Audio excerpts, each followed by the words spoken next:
What's good, everybody? Welcome in to the Early Edge in our Week 7 NFL Mega Preview. Can you believe we've arrived already almost at the end of October when this week is over? Now, 6 teams on a bye this week: the Bengals, the Cowboys, the Titans, the Jets, the Panthers, and the Texans. That means there are 13 games on the docket, starting with the Jags and the Saints on Thursday night. Now, for those of you brand new to our brand, we have 2 shows every single weekday and also 2 shows on Sunday. I encourage you, follow us, give us a like, and also turn on your notifications so every single time a show starts, ding, you get notified and you can come join us live, or you can join us on demand. So with all that being said, when we do our mega preview here, we go through every single game. We break down where the value is, and if my guys see a position for a best bet, they will give it out on a Tuesday. And I have 2 of the absolute best NFL minds in the business.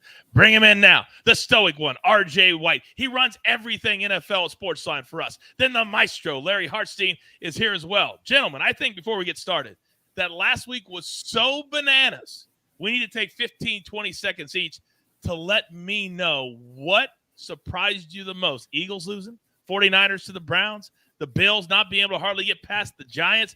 There was a lot of interesting outcomes. RJ, let's start with you. What surprised me the most was the incredible amount of points that were scored. I don't know if anybody counted all the games that had more than 40 points. You could count them on 2 fingers because there was only 2. It was a pretty depressing week for any overbettors, so thoughts and prayers to them. And it was a definitely, I know Coach isn't a high volume under better, but that's definitely the week where you want to have a lot of unders because a lot of these ugly 20-6 type of finals. You're absolutely right. Earlier today, we tape all of our social media videos, and I do that rapid fire, the over-under, and I think I only had 2 games this coming week that I thought in my head would be an over. I think this week's going to be a lot of unders too. That's a great point. Maestro, what about you? Well, same thing in terms of the scoring, but also the carnage with all the starting quarterbacks. I mean, if you have a healthy starting quarterback, you have a leg up on everyone because it seems, most quarterbacks are dinged up at this point. I mean, Justin Herbert was not himself last night, missed some open throws in that game. Fortunate for me because I was on the Cowboys, but there were plays to be made that he just didn't make. If I'm Keenan Allen, I am ticked off. I was wide open 3 or 4 times. One would have been a guaranteed touchdown down the left side. Justin Herbert, he needs to figure out what he's doing. He got paid. He's got to play like a franchise quarterback.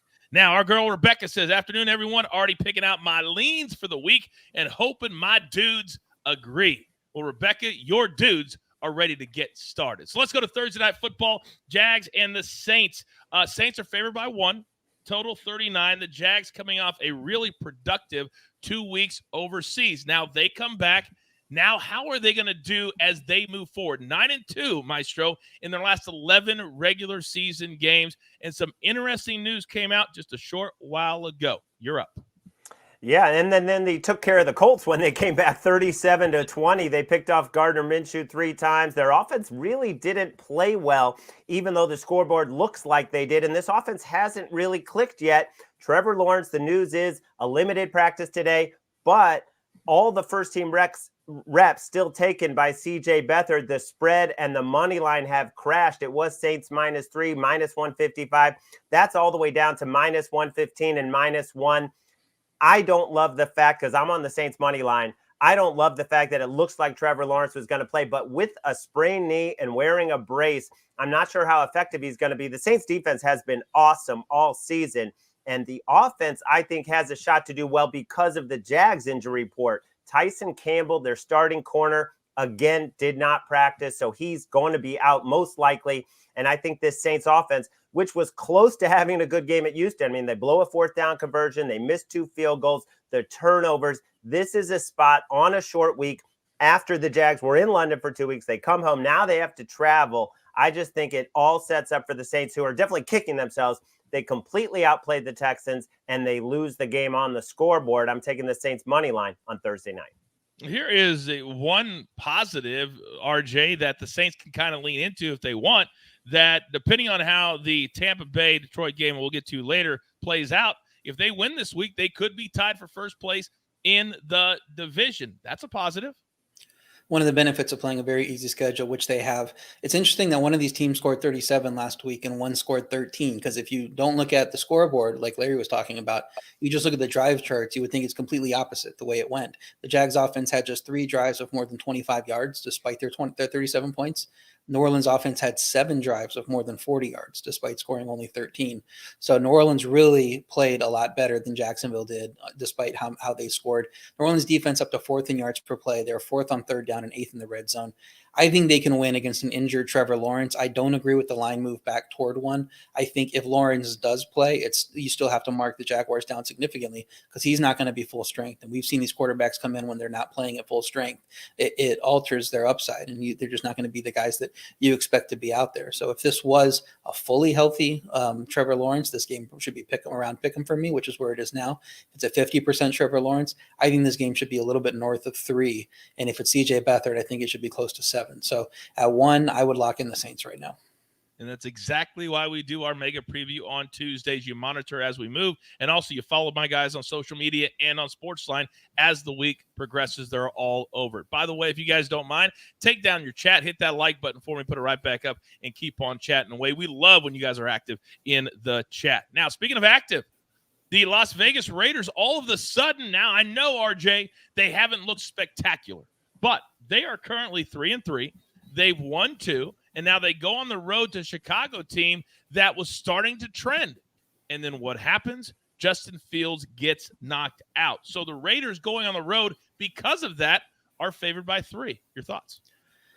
My thoughts are that the Raiders should not be favored by 3 against anyone, and it's hard to take them here at -3. I just could not do it. Of course, I don't really want to play Tyson Bagent, but if Jimmy G is trending toward not playing in this game, I think I might have to, just because I don't think that the Brian Hoyer we saw in limited fashion is the guy we're typically going to see, and that's assuming he starts over Aiden O'Connell, which I think they saw enough of in the one start they gave him.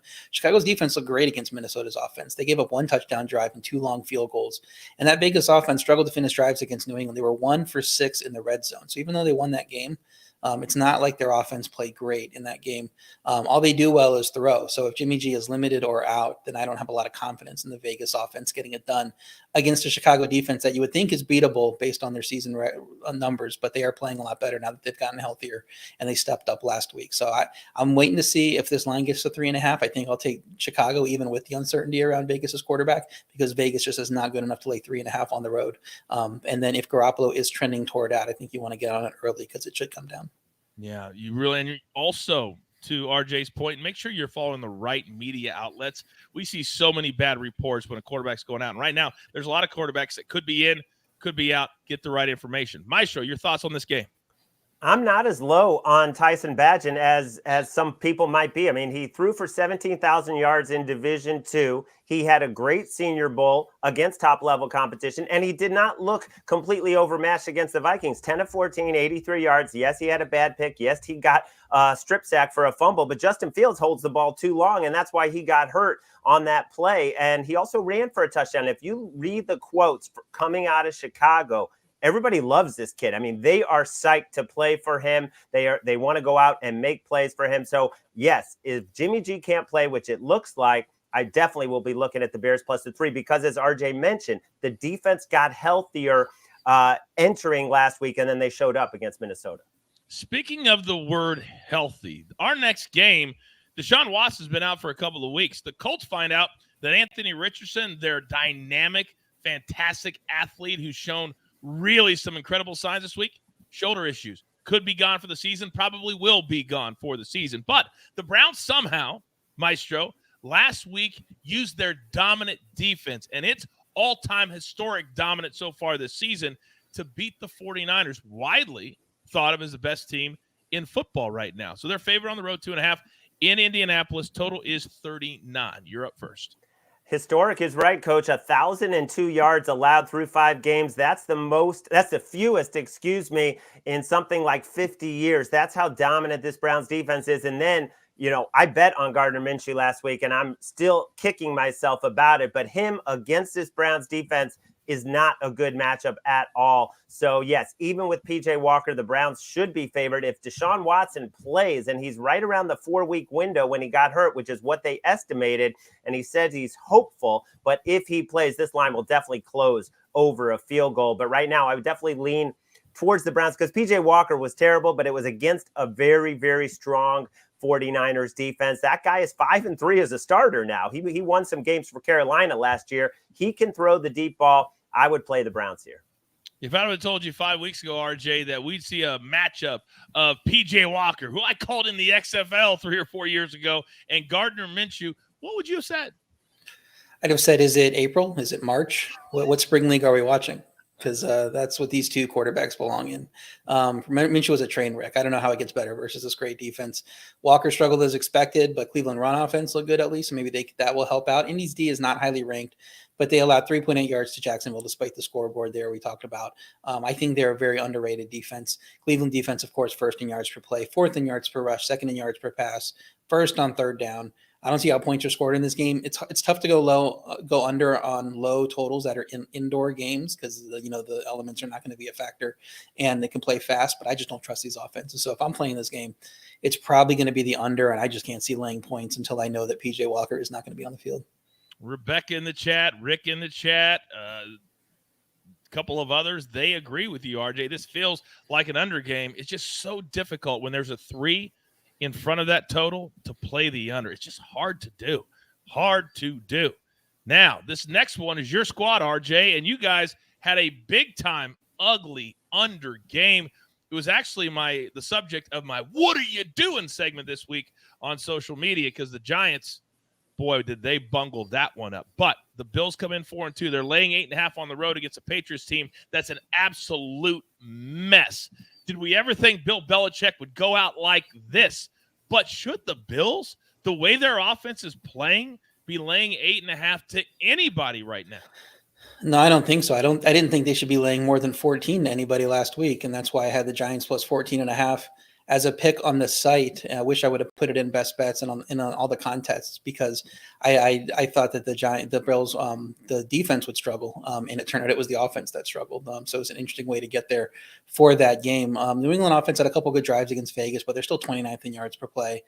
That beat up Buffalo defense allowed 10 of 19 third down conversions to the Giants. The Giants really should have scored some more points in that game. I think a functional offense beats Buffalo on Sunday Night Football. But I don't know if you can call New England's offense functional based on what we've seen from them the entire season. The Buffalo line last week was out of whack with the state of their defense. I think this is similar. I think you're right. It's too many points to lay for a team that's not playing that well, even against a team that's been awful. So I would lean to New England plus 8.5. It's interesting that Buffalo's won 4 straight against New England by at least 10 points. That just tells me Belichick doesn't care. This team has been beating them up and down the field year in and year out now for four straight games. And if he has a pulse left, he should be, want to get some revenge here and scheme up something to keep this one close. So we'll see if that is actually the case or if he's just checked out and doesn't care based on the performance of this team so far. I know he would never let anybody know he's obviously a multi-time Super Bowl champion, but he's got to hear the chirping, Larry. He's got to hear the chirping that it was all about Tom Brady. And since Tom Brady left, they've done absolutely nothing in the last 3 or 4 years. And at 1-5, is this the bottom?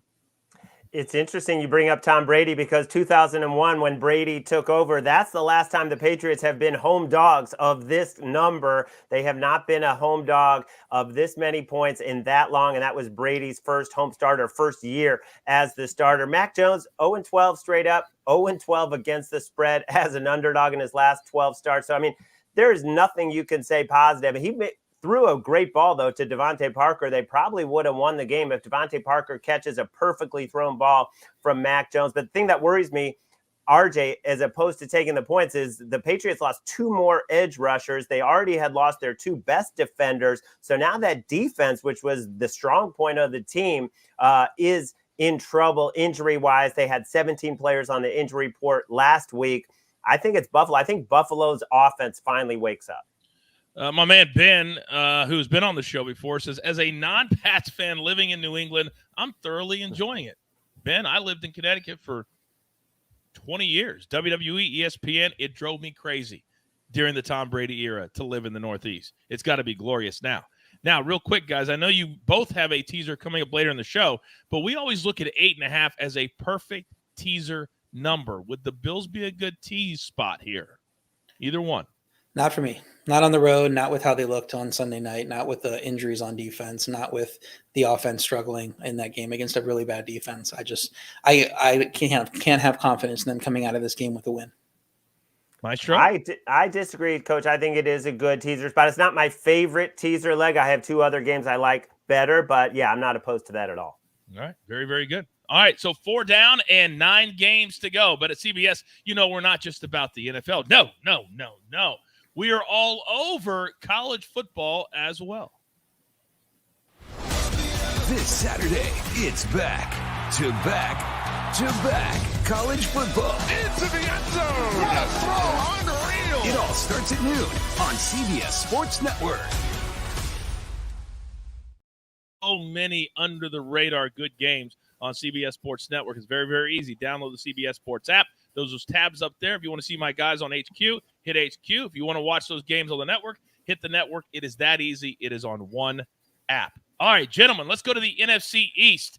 And the Washington Commanders coming off a big win last week, and they're laying 1.5 on the road against the Giants. Now, New York on Sunday, they quoted Daniel Jones as saying he's got a lot of pain still in that neck and left area, but he's hoping he would love to be able to feel good enough to play this week. The total is at 39.5. Maestro, Washington right now, when you look at the standings, they are 2 back of Philadelphia, but they've got to be feeling better about themselves because of how the Eagles have looked.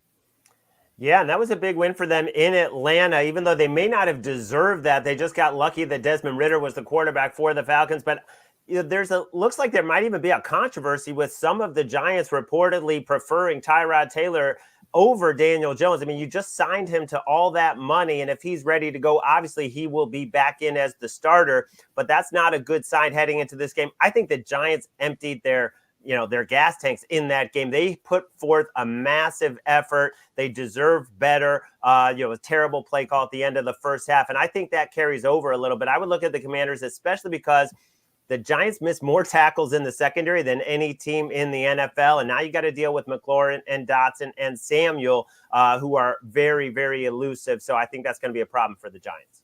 I was shocked that with a veteran quarterback like Tyrod Taylor, that he would check out of the pass option to run to Saquon Barkley. Just a dumb play. And, of course, Brian Daboll, he never misses an opportunity, RJ, to throw his guys under the bus. But the Giants have to somehow forget about that and come back home and refocus. Yeah, I would disagree that they have to deal with Jahan Dotson. Nobody's had to deal with Jahan Dotson this year. He's been completely non-existent in the offense. As somebody that has him in a fantasy league, I can tell you that much. Washington had minus 1.2 yards per play differential against Atlanta, 193 total yards, 2 of 10 on third down. They do not play well at all. Turnovers saved them there. I think it's a team we should be looking to fade coming out of a performance like that. I know it is hard to back the Giants catching just a short number. You want to catch a lot more points with them. Their D did look better. Obviously, we know Buffalo struggled in that game. Washington's offense, 24th in yards per play, 27th on defense. I mean, I don't know how a team like that can be favored on the road. So, if I'm picking this game, it's going to be the Giants at plus 1.5 or plus whatever we get, because just the Washington on the road, a team with that profile is just not something I want to back. All right, fair enough. Moving on, another 1 p.m. Eastern game. And whoever wins this game, gentlemen, will come out of it in first place in the NFC South. Now, I'll give Baker Mayfield a lot of credit. He owned their pitiful 6-point performance against Detroit on Sunday. He says, hey, we got to be better, and it starts with me. I appreciate that. So now the Bucs back at home this week. They're laying 2.5, total 38.5, according to BetMGM, the king of all sports books. And Maestro, RJ, let's start with you because this is one part of your teaser this week.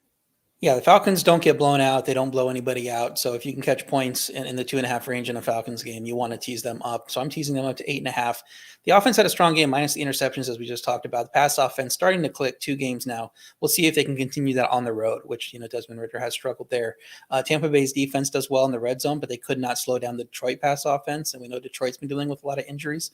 Tampa Bay's run defense has been elite in 4 or 5 games, but they were annihilated by Philly. And Atlanta seems like the type of team with their run running backs in their offensive line that could replicate some of that. So I'm not necessarily thinking that Atlanta is destined to have a bad run day here. Tampa Bay's offense having trouble with good defenses, as we've seen in the Eagles game. We saw in the game last week. Atlanta is 6th in yards per play, 2nd on third downs, and 6th in the red zone. Profiling is a very good defense this year. Some of that is the teams they've played, but it's not like the Buccaneers are a very strong team either. With Atlanta playing better, I want to back Atlanta. Plus 2.5 is solid. Would want to wait for the 3, but at that plus 2.5 number, got to tease it up. So teasing it through the 3 and the 7 through teaser rally, and we're getting it a plus 8.5.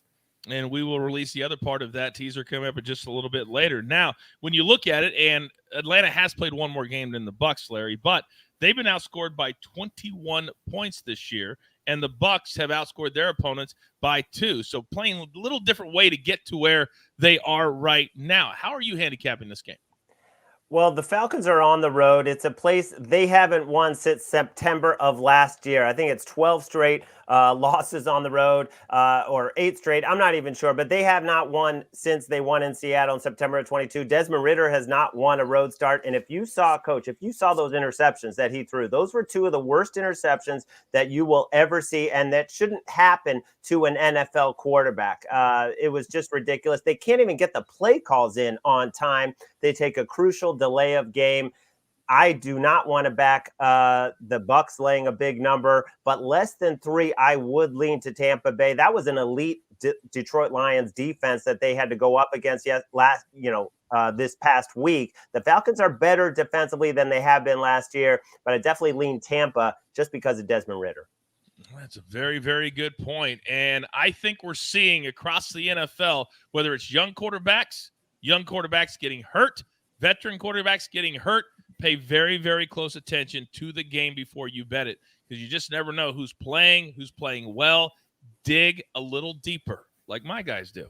Now, this next game is 2 teams playing pretty well. They're both first-place teams. The Lions tie for the best record in the entire NFL at 5-1. The Ravens first place in the AFC North at 4-2, and they are favored here. Interesting, favored by 3. The total is 42. Now, Maestro, let me come right back to you, because this is one of your teaser legs today. Explain. Yeah, I'm going to tease the Lions up to +9. They're up to number 2 in DVOA. And, David Montgomery was out, or he will be out, but Jahmyr Gibbs is supposed to be back. And Jared Goff is playing great football. And the weather is not supposed to be bad in Baltimore. You know that he plays worse on the road, but a lot of those are when it's cold and windy. Right now, the weather does not look to be a factor in that game at Baltimore. Now, the Ravens could actually be 6-0. Their offense moved up and down the field. They just are not clicking in the red zone. Very curious play calling when they get right close to the goal line and they can't punch it in. They should have covered that game so easily in London. They ended up covering, very fortunate to cover. But I just think the Lions are still not getting the respect for what they are right now. They're on an amazing run dating to the end of last season. Their only loss this season came in overtime. So I'm going to take them plus the 9 as the first part of my teaser. Yeah, very interesting there. And a lot of good information. I was driving around today, RJ, and it was a national radio show. I can't even remember which one, but they were talking about what Meister just said, the disrespect that the Detroit Lions are getting. Jared Goff, I think his number to win the MVP currently is north of plus 2,000 for a guy who's playing great football. But we don't think of that when it comes to Jared Goff. This Lions team, the only loss they have, RJ, is an overtime loss to the Seahawks. Your thoughts? Yeah, they were dominant again on the road despite their injuries. This is a step up in caliber of opponent here. Baltimore's defense, 2nd in yards per play, 1st in yards per pass, 4th in sack rate, and 2nd in the red zone. This is going to be a very tough defensive test for Jared Goff to solve here. Detroit's offense struggled with the run against Tampa, and Craig Reynolds now at running back to complement Jahmyr Gibbs if he plays, maybe not even be at 100% there. So we'll see how the running game does there. Still have a very strong offensive line. Detroit's defense, 6th in yards per pass, 2nd in yards per run, getting it done on both aspects of defense, but they just faced Atlanta, Green Bay, Carolina, Tampa Bay. Not exactly a murderer's row of opponents there. They did give up 393 yards to Seattle And they were helped by the Kelsey injury in the Kansas City game and all those receivers dropping passes when Kelsey was pulled out of that lineup pretty soon, close to game time. I think it was around 48 hours when the news broke that he was injured. So they couldn't really adjust what they were doing. So, I don't want to say that they're a paper tiger. I think that they're very good. I don't know if they're 5-1 good, but we'll see. This is definitely a chance for them to prove it. My power ratings do lean toward them. I do have both of these teams even in power ratings, and I only give Baltimore 1.5 points for home field. So they say to lean to Detroit here. But if the injury report trends bad as it has over the last few weeks, I'm going to be safe and probably stay away from the game.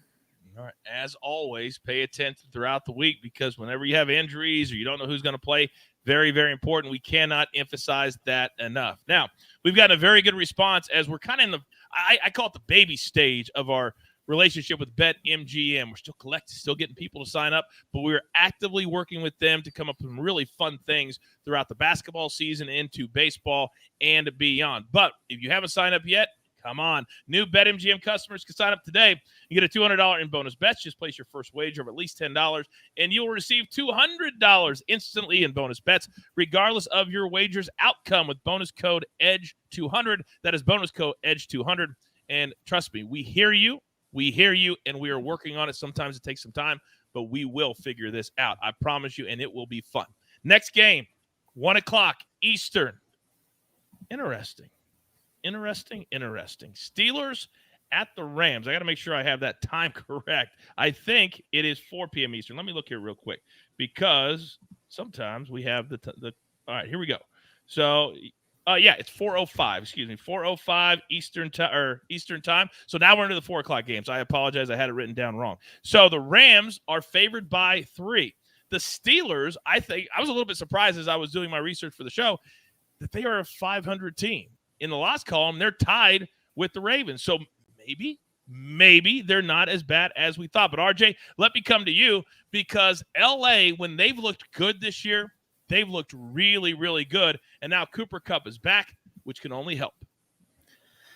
Yeah, I came into this game coming off the bye wanting to like Pittsburgh. They're actually better than 500. They're 3-2, which, with how they've played and how the offense has looked, you would not believe. I think they're playing over what they've shown on the field. Their record does not really indicate that. Well, Rams defense coming into the year seemed bad. They're 11th in yards per pass and 9th in red zone rate. They're actually playing pretty well despite a collection of a lot of no names on that defense.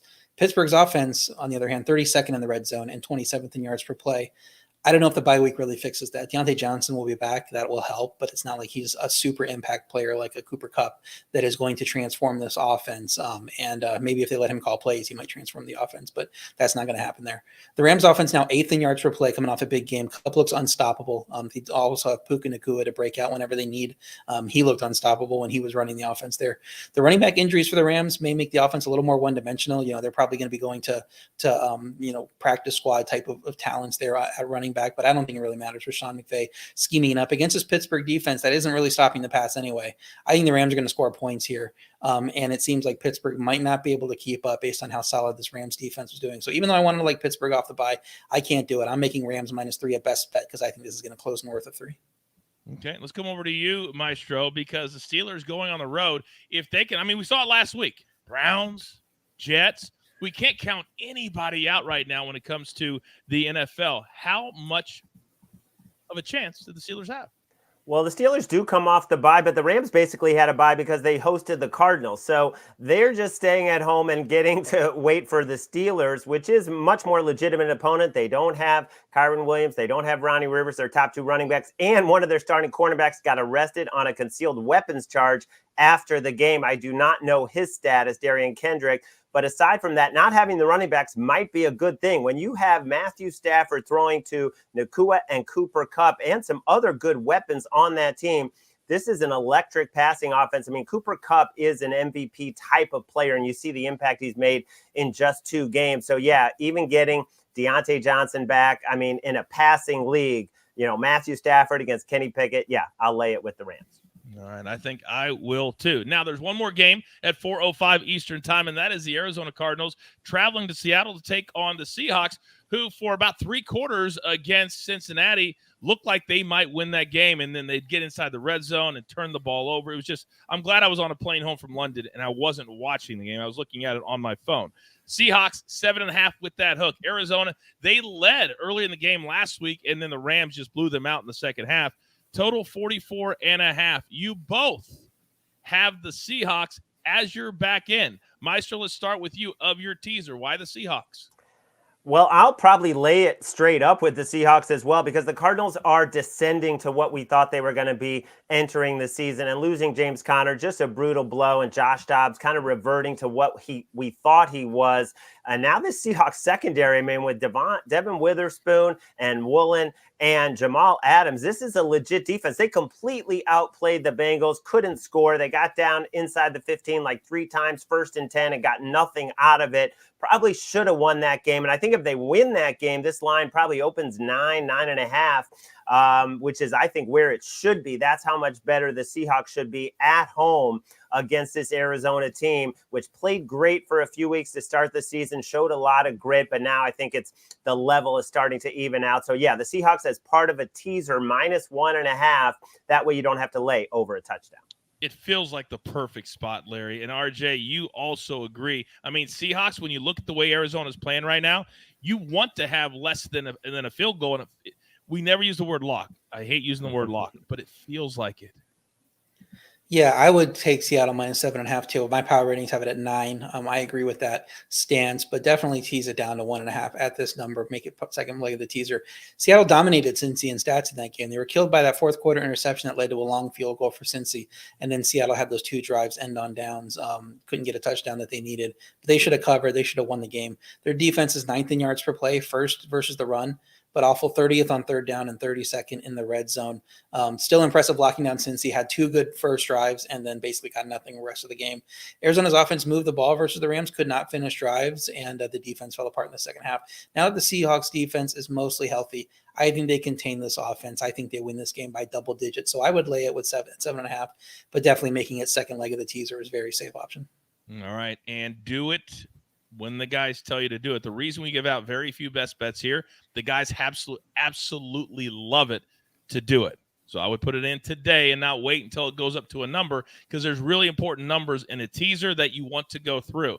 The guys have had this as a perfect teaser, perfect analysis. Now, I told you at CBS, we love college football. We do. We love the NFL. We do. We also love the other football, and there are so many different organizations, leagues that we have at Paramount Plus and CBS. Also, what do we say on the show all the time? Serie A. The Scudetto, where the soul of Italy meets the pinnacle of calcio. Catch Serie A on CBS Sports Network and streaming live on Paramount Plus. I love Serie A soccer out here on Saturday morning. 6 a.m. you wake up, you're watching it live. Now, do we really want to wake up and watch this next game, gentlemen? 4:25 Eastern on Sunday. The Broncos, who have been terrible, pathetic, and all of a sudden, all those quotes from Sean Payton are starting to resurface as he took shots at Nathaniel Hackett in the offseason. Now he's in the hot seat. Here come the Green Bay Packers. Laying 1, total 44.5. RJ, let me come back to you. This is one of your best bets. Yeah, we want to watch it because we have a best bet in the game. I'm taking Packers -1. Their offense has been mediocre. We just saw Jordan Love looking terrible, like the worst quarterback you've ever seen, which I think is keeping this line in check a little bit. Hopefully the bye week will help them reset. Getting some guys healthy, particularly Aaron Jones, would be a massive deal for them. The matchup should also help. Denver's defense still 32nd in yards per play by a mile. One of the worst defenses I think we've ever seen. I think the DVOA, Aaron Schatz ranked him as like the second worst all time through 6 weeks. So it's through where he goes back, which is I think into the mid 80s or maybe late 70s. So it is just a train wreck on defense for Denver. Their offense continues to rank well, but as I said in the first couple of weeks when they ranked well, they just don't look impressive at all. You know, they're putting some long drives together. They can't go downfield consistently. And we saw it again this last week. Green Bay's defense, 9th in yards per pass, solid versus the run. I think there's likely another game where Denver tops out at 20 points and Green Bay can get to 24 plus in it, with LaFleur having 2 weeks of prep for this game, because the Denver home field advantage frankly has not mattered this year. We thought it would matter early in the season. They lost both their games to open the year at home. I'm not really worried about their home field here. Give me Green Bay -1. When you're coming off a game, Larry, where you score 8 points, and the biggest storyline for your team is Jerry Jeudy, arguing with Steve Smith from the NFL Network, who doesn't even play anymore. That's a problem, no? Yeah, that's a big problem. I think that team is in real disarray with not a lot of hope for the rest of the season, whereas the Packers still have a lot to build on. They haven't even had Aaron Jones, their captain. He's so dynamic, both as a rusher and as a passer. He opens things up, and this was a good time for the bye week, I believe, for Jordan Love. And what's also nice is he doesn't have to face a guy like Max Crosby, who totally, got in his face and disrupted that game against the Raiders when they lost before the bye. This is not a pass rush you have to be afraid of with the Broncos. I mean, Gregory is gone, Clark is gone. They have a couple young guys, Benito and Cooper, but there's not much there in terms of a pass rush. So I think it's going to be a nice comeback type of a game for Jordan Love and especially for Aaron Jones. All right. So we go from one AFC West team to two AFC West teams. And look how different the last, 5 days have been for some of the Chargers players and some of the Chiefs players. Well, L.A., they laid an egg last night, and, Justin Herbert couldn't hit a wide-open Keenan Allen all night, and he still had, 8 catches for 100 yards despite being overthrown. And then you go to the Kansas City Chiefs. They win 19-8, and Travis Kelce goes on a world tour. He's in New York hanging out with his bae, Taylor Swift. Then he goes and watches his brother play Eagles against the Jets. Then they travel down the Jersey Turnpike. He and his brother are at the Phillies baseball game last night on a Monday. Then he flies back home today, right back at it this week. That's how you live as a celebrity. Mask as the best tight end in football. Now, Chiefs laying 5.5 at home against 48. And Maestro, as I come back to you, the way I watched the Chargers play last night, I can't play them. But the Chiefs never cover unless it's a last-second field goal from north of 50 yards to win by 11 when the spread's 10.5. What do I do? Yeah, these Chargers-Chiefs games seem to always come down to the last possession, so I would definitely lean Chargers, but I like the under better. This total is coming down, but we still have a key number at 48. The Chiefs' defense has been awesome pretty much all season, and the Chargers' defense, to me, straightened it out a little bit. That was an impressive performance last night that they had against the Cowboys. They didn't let the Cowboys do much, and Khalil Mack obviously is a force to be reckoned with. So I just think the Chiefs' defense still not quite appreciated for how good it is, and they had the extra rest, so I'm going to go under the total. If they can continue, RJ, to play as good as what Maestro just said, the Chiefs at 5-1, and I'm sitting on that 11.5 win total in my queue. I can't wait to catch that. They could be, as we move along, the best team in the AFC. Not pretty, but they could be the best. Your thoughts? Very much could be. I also have that over 11.5, so I'm looking forward to catching that too. If they can keep this up, they outgained Denver by 192 yards. The game was not as close as 19-8. Some weather stuff there, some settling for field goals there. But they're a much better team than the Chargers. I still have them as ranked as one of the top 2 or 3 best teams in the league as a +7 in power ratings. I have the Chargers as a flat even. I don't think you can, even with the talent they have, to consider them better than average, because that's just the team that they represent week in and week out when they show up on the field.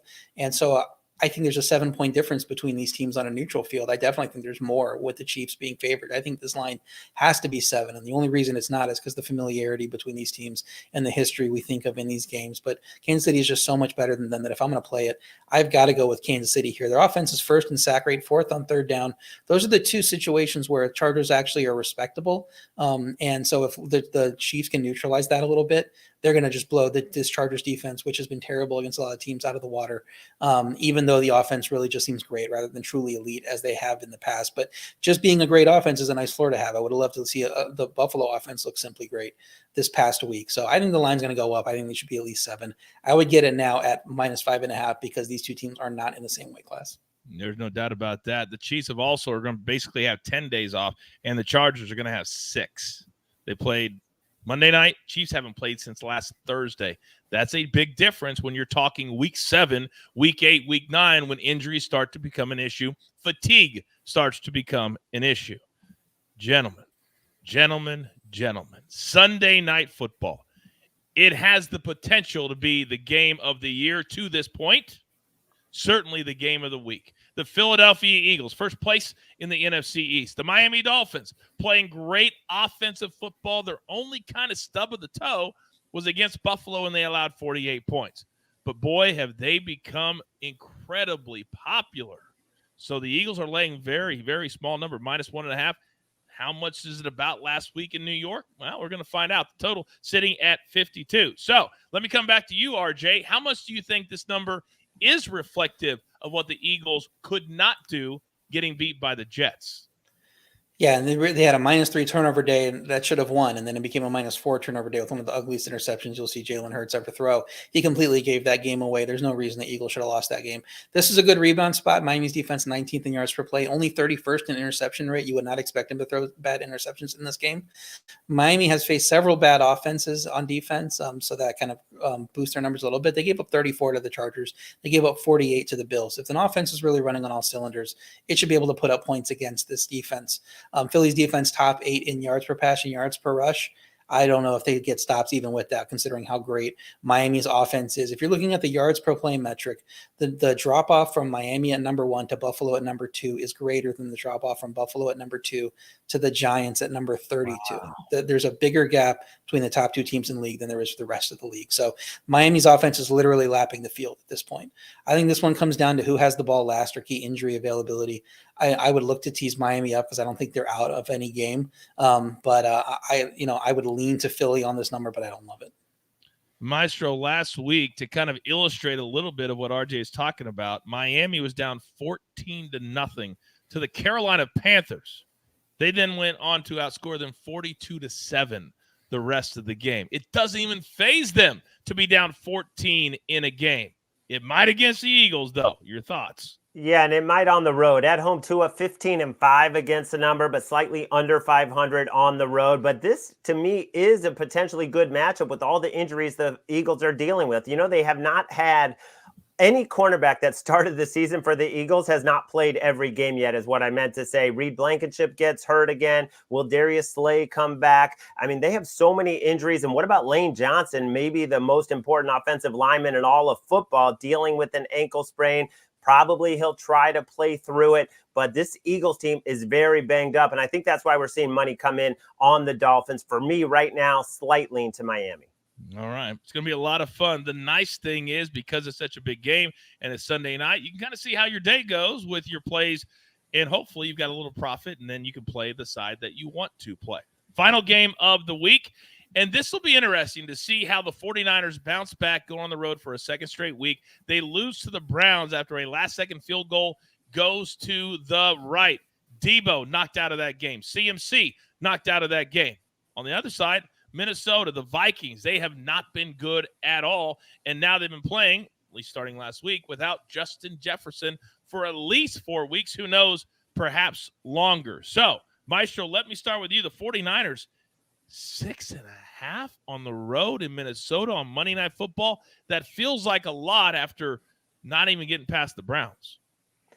To me, it feels light if you've got CMC and Debo and Trent Williams. Those are the 3 guys you got to watch. And if you've got Trent Williams plus one of those 2, it also still feels a little bit light to me because Brock Purdy, that was in the elements against the best defense in football. Now you're going indoors, perfect conditions against a below average defense and an offense that we saw not do much against the Chicago Bears. So to me, less than a touchdown is going to be very attractive if 2 of those 3 guys are back. Mm-hmm. Let's go to you, RJ. We talk about a game that hinges on 2 of the best players in football. This would be the game. Do you agree with Maestro? Well, I would take contention with the fact that Minnesota is one of the worst defenses in football. They actually ranked 12th in yards per play, and they've actually played a string of pretty solid offenses. I think Philly was one of those games. I can't remember the other ones, but I remember when I had those in my notes last week. They were actually pretty solid. Their offense had nothing against a bad Chicago defense without Jefferson. 4.0 yards per play. Some of that was Chicago getting healthy. San Francisco's defense now 30 yards per play. They were wore down by Cleveland's offensive line and field goals. That could be, a situation here in this game where that happens too. Minnesota's D, I think, is much better than they're given credit for, like I said, but they are definitely not on Cleveland's level. So I do think San Francisco's offense can rebound if they have some of those key guys in. If CMC is trending out, wait and take San Francisco off the line, drops a little bit, but I would lean toward San Francisco in this game. I said last week that I wanted to take Cleveland after the line shot up because it just seemed like a terrible spot for San Francisco. And then I chickened out and did not put put it in on the site, which I should have in that game because it was a low scoring game. I just couldn't do it with PJ Walker, but I definitely should have. This seems like a good rebound spot for the 49ers against primetime Kirk Cousins, and we know how that works out. And now he doesn't have Justin Jefferson on his side, so it could be an ugly day for Kirk here. We say it all the time. It's all about information. This business is about information. I know there's some of you, and I see one particular person in the chat that thinks it's all about picks. It's about information, using the picks for yourself. Now, at SportsLine, we've got a ton of great cappers who have a ton of great information. Quit making it about, I'm just looking at a team. It's about information. So why don't you take the time and become a SportsLine member instead of just complaining? And I'm going to do you a solid right here, right now. And thank you to the chat for handling that for me. I appreciate it. 60% off a quarterly plan. That's 3 months. Use a promo code COACH. We have signed up hundreds in the last month, and everybody is happy because they understand we have a really smart fan base that you use the information to your advantage. Download that QR code or go to sportsline.com/join. Now, as we recap our best bets and our teasers, Maestro, how about we start with you this week? What is your best bet, and outline your teaser for me? Well, even if Trevor Lawrence suits up on Thursday Night Football, he's going to be limited by that sprained knee, going into a very angry and frustrated Saints team that probably should have won in Houston, and the Jags missing one of their starting cornerbacks. I think it sets up for a nice spot for the Saints to get the win with that great defense that they have. And then for my teaser, the Detroit Lions getting 9 points. They only have one loss. That came in overtime. Now they're facing a very good opponent in the Ravens, but the Lions defense is for real. Jared Goff has played brilliantly, and the weather should not be a big factor, so I think the Lions keep it close. And then the Seahawks, they should roll the Cardinals, but just to be safe, take them down to -1.5 against a Cardinals team that's finally reverting to their level. Absolutely. You give me a Lions +9 against any team. Boy, I love that teaser. RJ, you're up. I have the Rams -3. I wanted to like Pittsburgh coming off a bye. I couldn't do it. The defense is not playing well. The offense is what it is with Matt Canada calling the plays. Rams passing offense looking really good and defense looking surprisingly good. I think that line should be north of 3. So I like Rams -3. I like Packers -1, even on the road, even with Jordan Love looking terrible in his last game, because they are going to be healthier coming out of the bye. Aaron Jones hopefully going to play. Denver's defense looking like one of the worst in history. So they should be able to score points in that game, and Denver's offense I don't think will keep up against a solid Packers defense. I also have a teaser, Falcons +8.5. All they do is play close games. Expect this one to be close here, especially with a very solid and a little bit underrated defense there. So I think they can backstop even if Desmond Ridder plays poorly on the road. And then I also have Seahawks -1.5. I do agree it's going to be a blowout. I would believe everybody's going to take them in Survivor, and we're going to be guilty of it too. So they better win that game. But at -1.5, I think that they're easily going to cover that number, and they should win by double digits. I read somewhere, and I know you have an amazing Survivor content, and you're all over the Survivor pools. I read somewhere, RJ, that I don't remember the percentage, but it was pretty high. Almost every of Survivor pools that ended last week, or like 90% were knocked out with the Eagles and the 49ers in 1 week. Isn't that incredible? Yeah, it depends on the pool. A lot of people use their 49ers pick on the Cardinals in week 4, so they didn't have them to use there. A lot of people are saving the Eagles to use later in the year on some of these trouble weeks. So I don't know that a ton of people use them. And Buffalo would have been terrible for people. I think they were 25% in the DraftKings pool we're in, and they survived there, so just barely. So congratulations to anybody who used them on that week. A lot of us got by with a little bit easier picks we had the Rams in particular. So if you are wondering how to do anything or be educated, if you're brand new to NFL betting, I implore you, we don't gouge you. We're not asking for $100. It's literally $10 a month after we give you 6% off. We believe in building a huge community because RJ and Larry at SportsLine are the two smartest NFL names that we have. This is such a hard thing. And I'm going to give you guys some homework this week. I want you to write down a lot of the numbers that we talked about here. See how they change up to Sunday and understand how much time, how much effort, how much knowledge goes in, not to just our show, but this business in general. You're going to get better numbers or worse numbers, but I want you to take a look at it and do a lot of the work for yourself. You'll become a smart bettor that way and smarter every single week. Man, I love this show. Just getting started. Week 7, it's hard to believe that we are here. But with all that being said, there's only one thing left to do, and I believe you all know what that is.